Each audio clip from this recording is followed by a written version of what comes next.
You watched in horror as a Hamas militant took her cousin, 12-year-old Erez Calderon, hostage. It's something that no parent, no human can ever imagine. This Israeli father's grief is universal. Yaakov's only child, Noah, screaming for help as she's carried into Gaza. Her boyfriend, hands tied behind his back, helpless to save her. Yaakov at least has what so many Israeli families are praying for. A video from Saturday showing Noah inside Gaza, alive and apparently uninjured. Now, every indication is that Israel is preparing for a large-scale ground offensive into Gaza. That would be a complicated military operation at the best of times. It would mean urban warfare in one of the most densely populated places on Earth. But adding to the complexity is the question, how do you launch an operation like that without harming the Israeli hostages? Back to you. It seems almost impossible. Gosh. Rob, thank you. And we want to turn now to our CNBC Money Minute. Geopolitical rifts around the globe are causing the world economy to lose momentum. And now the International Monetary Fund is warning uncertainty from this war in Israel could make matters worse. CNBC senior markets correspondent Dominic Chu is with us now. Dom, the International Monetary Fund saying that it expects global economic growth to slow to 2.9% next year. How do the conflicts like the one in Israel impact that? Sure, Kate, Vicky, oil prices alone have jumped 4% since the war in Israel started. While it's still early to assess the economic impact of that war, the IMF's chief economist warns that if the conflict continues, oil prices could rise even higher by up to around 10% or so. And he says that could reduce global economic growth and increase global inflation as well, at a time when many people can't afford either of those things. Also on the domestic front, thousands of pharmacy staff at Walgreens are reportedly walking off the job this week over concerns about poor working conditions they claim are putting employees and patients at risk. An organizer told the Washington Post the walkout could impact hundreds of stores through the course of Wednesday. So, Kate, Vicky, a lot going on right now on both fronts. I'll send things back over. All right, CNBC senior markets correspondent Dominic Chu. Dom, thank you. Coming up, the potential next steps for Israeli forces as leaders say they are preparing for combat on all fronts and at all borders. You're watching NBC News Daily. I have moderate to severe Crohn's disease. This guy raises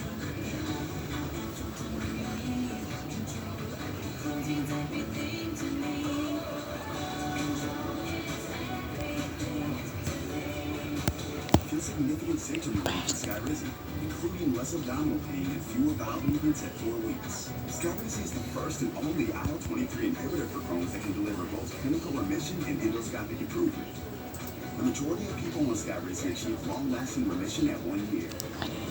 Serious allergic reactions and an increased risk of infections or a lower ability to fight them may occur.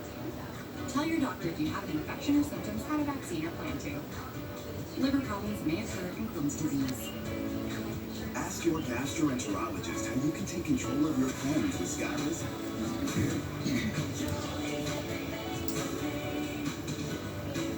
Learn how Advil can help you save.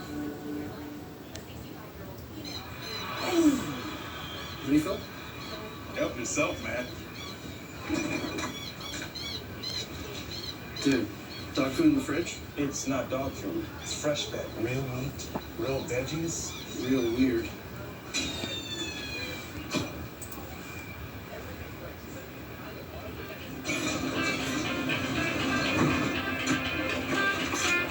He was bad luck anyway. Fresh pet. It's not dog food. It's real food.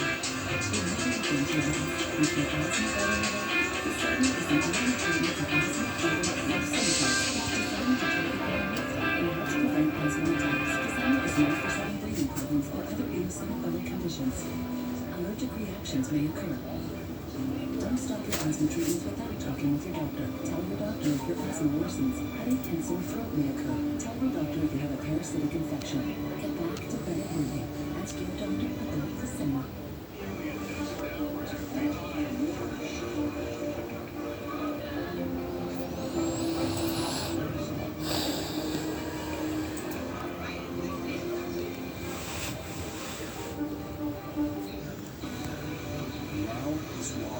How hard is it to see it, I guess? house. Our house is no longer. To show some kind of rescue. Meantime, a spokesperson for Israel's embassy in Washington just confirmed separately that more than 1,000 people have died since the fighting first started, and there are growing concerns that the conflict could set off ripple effects across the Middle East. NBC News national security analyst Clint Watts joins us now. Clint, can we start with that video, and maybe we could show it one more time here? I know it's hard to see what's happening, but to your eye, does that look like Israeli forces trying to get somewhere, potentially to rescue someone? That's right. I would assume, based on just what they're doing right there, they're trying to rescue somebody. It looked like they were inside a vehicle, probably like a fuel truck or electrical sort of truck. I think the key point in this is that Israel and their military is clearing and securing Israel, which is something we've not seen in a very long time, probably 50 years. And the idea is they have to go through each of these towns where Hamas militants raided, and they have to secure them and make sure that they control their own territory first. But they can even think about what they might do in terms of a counteroffensive or reaching back out to grab those hostages that are now in Gaza. Clinton, can you put into perspective where Israel is the most vulnerable at this point? To the south, it neighbors Egypt. Humanitarian aid is supposed to be coming in from Egypt, but we understand that Egypt has closed its borders. And then to the north, you have the border with Syria and Lebanon. And in just the last hour, the IDF is saying that tanks